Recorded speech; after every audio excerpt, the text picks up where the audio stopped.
There is a body in the boat. Two men are carrying it through the streets of Alexandria in the year 828. Wrapped in sailcloth, tucked inside a basket layered with cabbages and slabs of raw pork. The men are Venetian merchants, Rusticus of Torcello and Bonus of Malamaco, and they are not murderers. They are thieves. Inside the cloth is the body of Saint Mark the Evangelist, dead for nearly 8 centuries, taken from the church where Alexandrian Christians had guarded it since the Apostolic Age. The pork is the plan. Alexandria is under Abbasid rule. The harbor customs officers are Muslim, and when they open the basket to inspect it, the smell of pig meat hits them first. They recoil. They wave the merchants through. The body is loaded onto a ship. According to legend, a storm rose during the crossing, and the dead saint himself appeared to the terrified crew, calming the wind and guiding the vessel home. When the ship entered the Venetian lagoon, the entire settlement turned out. Bells rang from wooden towers. The relics were paraded through the muddy lanes, and in that moment, a collection of fishing villages on a swamp became something else. A city with a patron saint. A city with a story. A city with a reason to exist. But why did they need one so desperately? The Venetian lagoon in the 5th century was a stretch of shallow, brackish water dotted with low mudflats and reed islands along the northwest coast of the Adriatic Sea. No one lived there by choice. The water was too shallow for large ships, the air was thick with mosquitoes in summer and freezing fog in winter. It was the kind of place empires ignored because there was nothing there worth taking. That was precisely why people came. When the Western Roman Empire collapsed, the Italian mainland became a highway for successive waves of invasion. The Visigoths came first, then the Huns under Attila, burning the prosperous Roman cities of the Veneto, Aquileia, Padua, and Altinum, and driving their populations into flight. Then the Lombards. Each wave pushed more refugees toward the coast, and each time some of them waded out into the lagoon and stayed. They did not plan to build a city. They planned to survive until it was safe to go back. But it was never safe to go back. So they stayed on the islands. The ground beneath them did not exist, so they made it. They drove wooden piles into the mud, thousands of them, trunk after trunk of alder and oak, hammered down through the soft silt until they hit the harder clay beneath. The wood, buried in airless mud below the waterline, did not rot. Instead, it petrified slowly, calcium and salt minerals seeping into the grain until the timber became something closer to stone. On top of these sunken forests, they laid platforms of larch planking, and on top of the planking, they built. Every structure in Venice, every church, every palazzo, every market stall stood on the bones of trees driven into darkness by hand. The city did not rest on the earth. It rested on the labor of people who refused to accept that the earth was not there. They ate fish and harvested salt from the shallow pans where seawater evaporated in the summer heat. The salt turned out to be worth more than anything the mainland had left to offer. They began to trade it, first with the nearby towns, then up the rivers into the interior of Italy, then across the Adriatic. Every transaction made them a little richer and a little harder to ignore. In 810, Pepin, the son of Charlemagne and king of Italy, decided to bring the lagoon settlements under Frankish control. He assembled a fleet and sailed in. The Venetians removed every channel marker, every buoy, every stake that indicated where the deep water ran. The lagoon became a maze of invisible shallows. Pepin's warships ran aground on mudflats. His soldiers found themselves stuck in knee-deep water, unable to advance, harassed from small, flat-bottomed boats that glided over depths his vessels could not follow. He withdrew and never returned. The lagoon was not a weakness. The lagoon was the wall. Other cities had stone fortifications. Venice had water, shallow, shifting water that only its own people understood. But in the early 9th century, Venice was still a small trading settlement that the great powers of the Mediterranean had no particular reason to respect. The great cities of Christendom had their saints. Rome had Peter and Paul. Constantinople had Andrew. Venice had a minor, borrowed warrior saint who inspired neither awe nor pilgrimage. And so, in 828, 2 merchants sailed to Alexandria. In the autumn of 1192, the people of Venice elected a new doge. He was already old, somewhere around 80, and he was blind. A severe blow to the head, sustained during a diplomatic mission to Constantinople decades earlier, had taken his sight permanently. His name was Enrico Dandolo.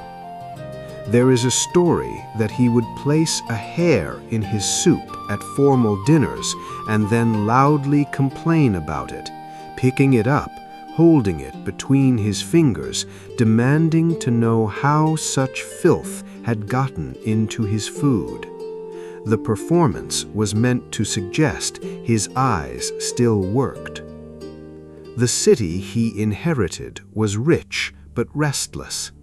Venice had spent 2 centuries building its commercial network across the eastern Mediterranean, trading posts in Constantinople, colonies along the Dalmatian coast, partnerships with the Crusader states in the Levant.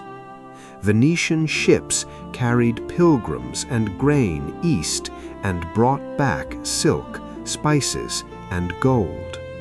But the Byzantine Empire had grown suspicious. In 1171, the Emperor Manuel Comnenus had ordered the mass arrest of every Venetian citizen in Constantinople, an estimated 10,000 people, and the seizure of their property and ships. It was in the aftermath of this crisis that Dandolo had traveled to Constantinople as a young envoy and suffered the injury that blinded him. In the autumn of 1192, the people of Venice elected a new doge. He was already old, somewhere around 80, and he was blind. A severe blow to the head, sustained during a diplomatic mission to Constantinople decades earlier, had taken his sight permanently.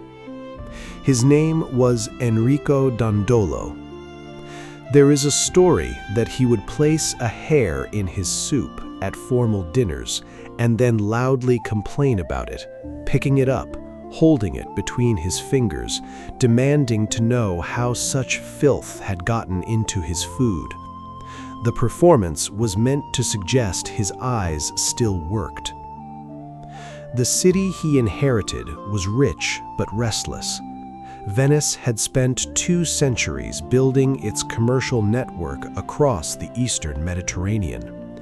Trading posts in Constantinople, colonies along the Dalmatian coast, partnerships with the Crusader states in the Levant. Venetian ships carried pilgrims and grain east and brought back silk, spices, and gold. But the Byzantine Empire had grown suspicious. In 1171, the Emperor Manuel Comnenus had ordered the mass arrest of every Venetian citizen in Constantinople, an estimated 10,000 people, and the seizure of their property and ships.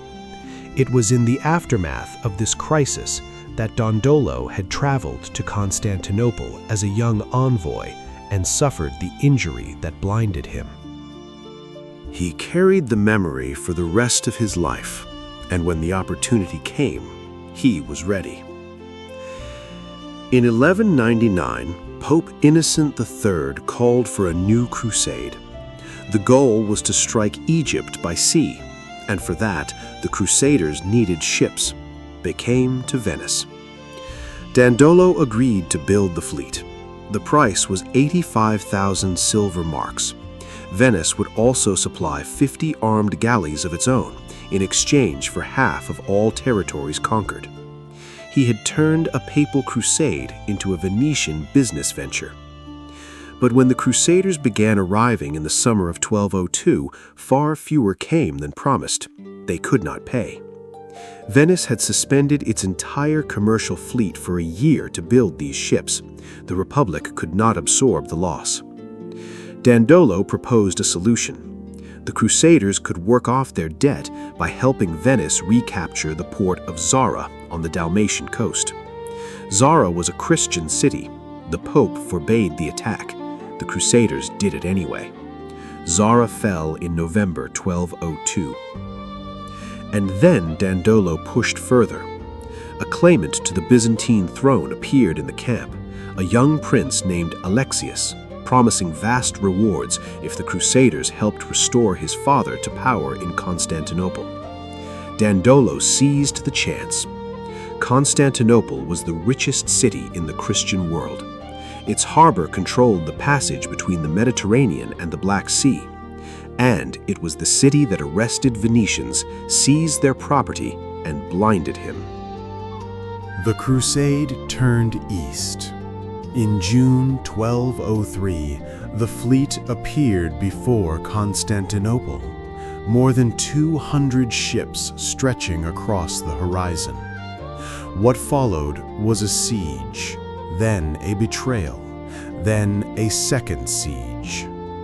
In April 1204, the Crusaders stormed the city.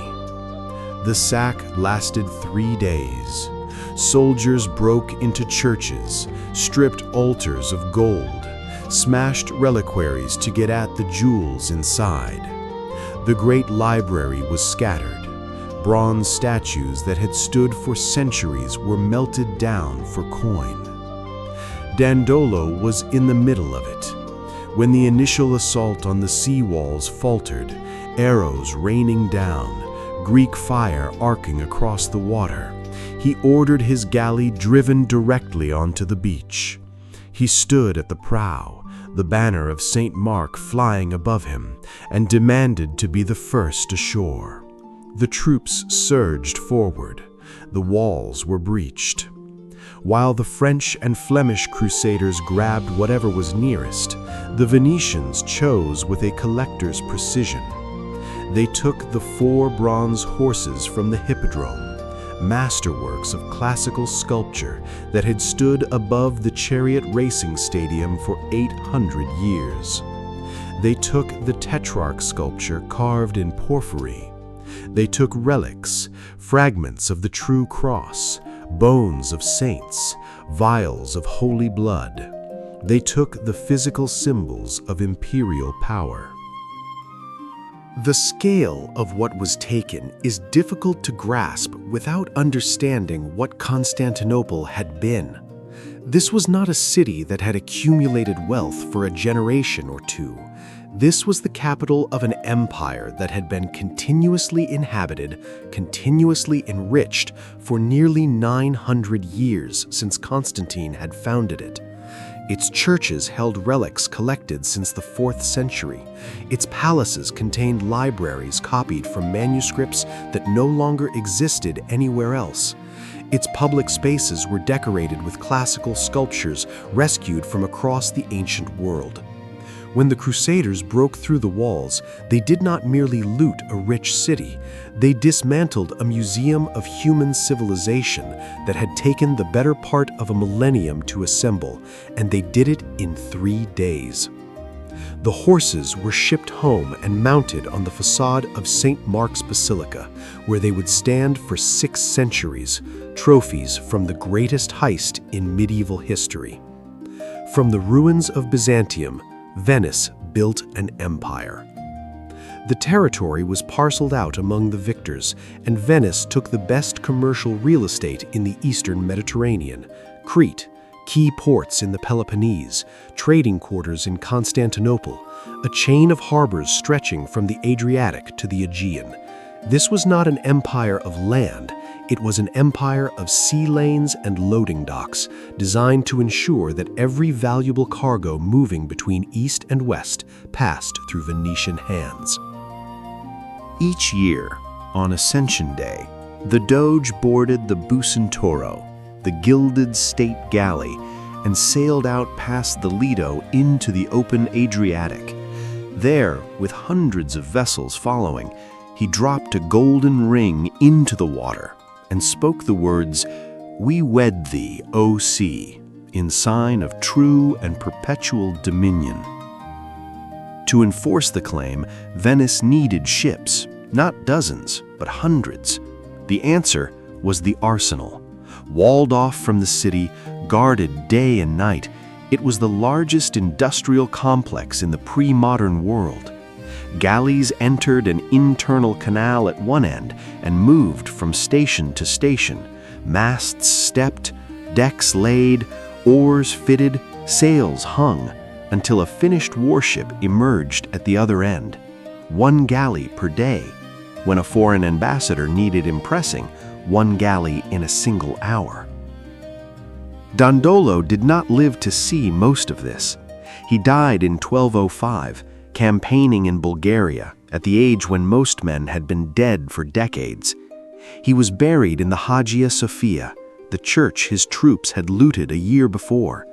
The bronze horses stood on the basilica. The gold from Constantinople shimmered in the ceiling mosaics. The arsenal hammered day and night, and all of it funneled unimaginable wealth into one small city built on wooden stilts in a lagoon. But what did that wealth look like up close? What did the richest city on earth sound like at dawn? And what did it smell like at noon? And what was it keeping behind its golden walls? Dawn in 14th century Venice did not begin with light. It began with sound. First, the bells. Not one bell, but dozens, from churches packed so tightly on the islands that their towers almost touched across the canals. San Marco, San Polo, San Giovanni, Santa Maria. Each rang at its own pace, their rhythms overlapping until the entire lagoon hummed with bronze. Then came the oars, hundreds of small boats pushing off from doorsteps that opened directly onto the water, carrying fishermen toward the outer lagoon, carrying vegetable sellers toward the Rialto, carrying servants toward the palazzi of the merchant families who lined the Grand Canal. By the time the sun cleared the rooftops, the Rialto market was already loud. This was not an ordinary market. This was the place where Europe met Asia. On the stone quays along the canal, porters unloaded sacks of black pepper from the Malabar coast, bundles of cinnamon bark from Ceylon, bags of cloves from the Moluccas, boxes of nutmeg wrapped in waxed cloth. A handful of pepper was worth a laborer's monthly wage. A sack of saffron could buy a house. Venetian merchants had no farms, no mines, no forests, but they had ships, and the ships brought everything. The noise was a language lesson. Arabic from the Levantine traders who brought the spices to Alexandria and Beirut, where Venetian galleys picked them up. Greek from Byzantine merchants who still operated in the city despite the sack of Constantinople. German from the traders of the Fondaco dei Tedeschi, the German trading house on the Grand Canal where Bavarian and Austrian merchants were required to stay, buy, and sell under Venetian supervision. never allowed to trade directly with anyone except Venetians, never allowed to wander the city without an escort. Venetian dialect from the brokers who stood between all of them, taking a cut from every transaction, converting every currency, skimming profit from every direction. Silk arrived in bolts. Chinese silk re-exported through Central Asian middlemen, Syrian silk woven in Damascus, Byzantine silk stitched with gold thread. It was inspected, graded, taxed, and resold. Cotton came from Egypt. Furs came from Russia, shipped down the rivers to the Black Sea and then west. Timber came from the forests of Dalmatia, floated across the Adriatic to feed the arsenal's endless appetite. Glass beads manufactured in Venice itself went east as currency and came back as profit. Enslaved people passed through the market too, captured in the Black Sea region, sold in the Rialto, and shipped to buyers across the Mediterranean. Venice did not invent the slave trade, but it participated in it with the same efficiency it applied to everything else. And underneath all of this, the spice, the silk, the money, the human cargo, was the smell. Venice in the 14th century did not smell like the sea. It smelled like a city with no sewers, built on top of a swamp. Household waste went into the canals. Animal carcasses floated in the smaller waterways until someone pulled them out. The tanneries on the southern edge of the city produced a stench that could be detected from 3 islands away. In summer, when the tides were low and the water barely moved, the canals thickened into something closer to soup than liquid. The rich burned incense in their palazzi, the poor endured it. This was the contradiction that every visitor to Venice remarked upon: overwhelming beauty and overwhelming stench existing in the same breath. Golden mosaics above, rotting water below. Silk on the bridges, filth underneath them. 3 kilometers across the lagoon from the Rialto, on the small island of Murano, the air smelled different. It smelled like fire. In 1291, the Venetian government ordered every glass-making furnace in the city relocated to Murano. The official reason was fire prevention. Glass furnaces burned hot enough to threaten the wooden buildings packed tight on Venice's central islands. The real reason was control. Venetian glass was the most valuable manufactured product in Europe. The glassmakers of Venice had mastered techniques that no one else could replicate. Cristallo, a glass so clear it looked like frozen water. Colored glass in shades of blue and red that seemed to hold light inside them. Mirrors that reflected without distortion. The formulas were state secrets, guarded with the same seriousness that a modern government would guard nuclear codes. Moving the glassmakers to Murano solved the problem neatly. The island was close enough to Venice to remain under direct government control, but isolated enough that every arrival and departure could be monitored.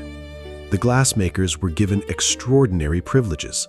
Their daughters could marry into noble families. Their testimony carried special weight in court. Their social status was higher than almost any other craftsman in Europe.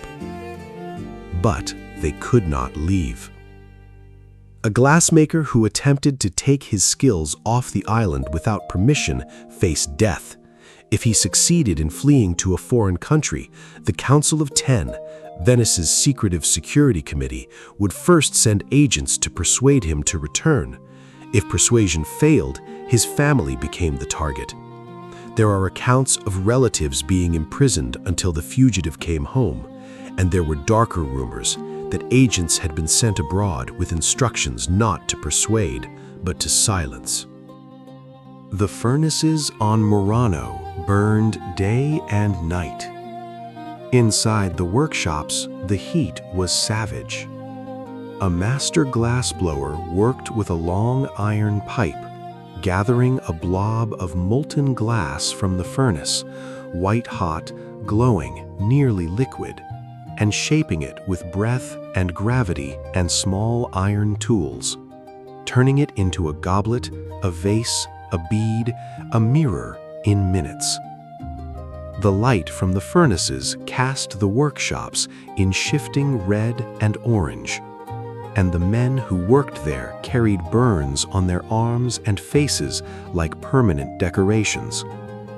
They were the most privileged prisoners in Europe, wealthy, respected, and trapped.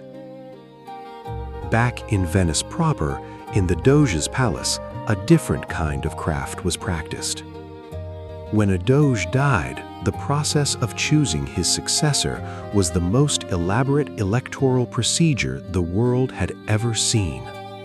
It began in the Great Council, the assembly of all Venetian nobles over the age of 25, which could number over 1,000 men. From this assembly, 30 were chosen by lot. The 30 were reduced by lot to 9. The 9 elected 40. The 40 were reduced by lot to 12. The 12 elected 25. The 25 were reduced by lot to 9. The 9 elected 45. The 45 were reduced by lot to 11. The 11 elected 41. And the 41 finally elected the Doge. 10 rounds, alternating between lottery and election, chance and choice, randomness and deliberation. The process could take days. At the very beginning, a young boy was grabbed from the street, the first child a designated official could find in the Piazza San Marco, and brought into the palace to draw the lots, his small hands pulling names from a silver urn while the most powerful men in the Republic watched and waited. The system was absurd. It was also brilliant. Each round of random selection broke up factions. Each round of voting required coalition building. No single family could rig the outcome because no one could predict which names the lots would produce.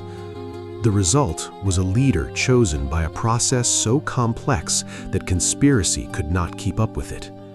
Venice had no kings, no dynasties, no coups that succeeded, and the reason was this machine of structured randomness operated by the hands of a child pulled from the street. When night fell, Venice became a different city. The market closed. The grand palazzi along the canals glowed from within. Candlelight filtered through glass windows that only the richest families could afford. Gondolas moved through the dark water, carrying passengers whose faces were hidden. Conversations happened in whispers. Deals were made that could not be made in daylight. Affairs were conducted in houses accessible only by water, where a boat could arrive and leave without being seen from any street. But someone was always watching.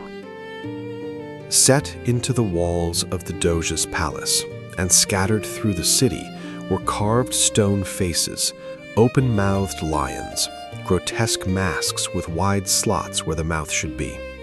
These were the bocche di leone, the mouths of the lion. Anyone could slip a written accusation through the slot. The note would fall into a locked box on the other side of the wall, accessible only to the Council of 10. The accusations could be about anything: tax evasion, smuggling, blasphemy, sodomy, treason. To be accepted, a denunciation had to be signed and supported by witnesses. Anonymous accusations without evidence were, in theory, discarded. In practice, the mere existence of the mouths created an atmosphere where everyone understood that the walls had ears and the lions had appetites. The Council of 10, created in 1310 after a failed coup attempt, had grown into something far larger than its name suggested. It operated a network of informants across Venice and throughout the Mediterranean. Merchants who reported on foreign governments, sailors who noted the movements of rival fleets, diplomats who doubled as spies. It could order arrests, conduct secret trials, and impose sentences including exile, imprisonment, and death, all without public proceedings. Venice was a republic, and it was a surveillance state. It was the most democratic government in medieval Europe, and it was one of the most controlled. The beauty and the paranoia were not contradictions. They were the same system viewed from different angles. This was the city at its zenith, loud at dawn, golden at noon, watchful at midnight. A city that imprisoned its greatest craftsmen to protect their skills, elected its leaders through a lottery designed to defeat conspiracy, and invited its own citizens to betray each other through the mouths of stone lions. It had built the most sophisticated machine for generating and protecting wealth that the medieval world had ever seen. But there was something it could not protect against. It arrived on the same trade ships that carried the pepper and the silk. It traveled in the breath of sailors and the fur of rats. And by the time anyone in Venice understood what was happening, it was already too late.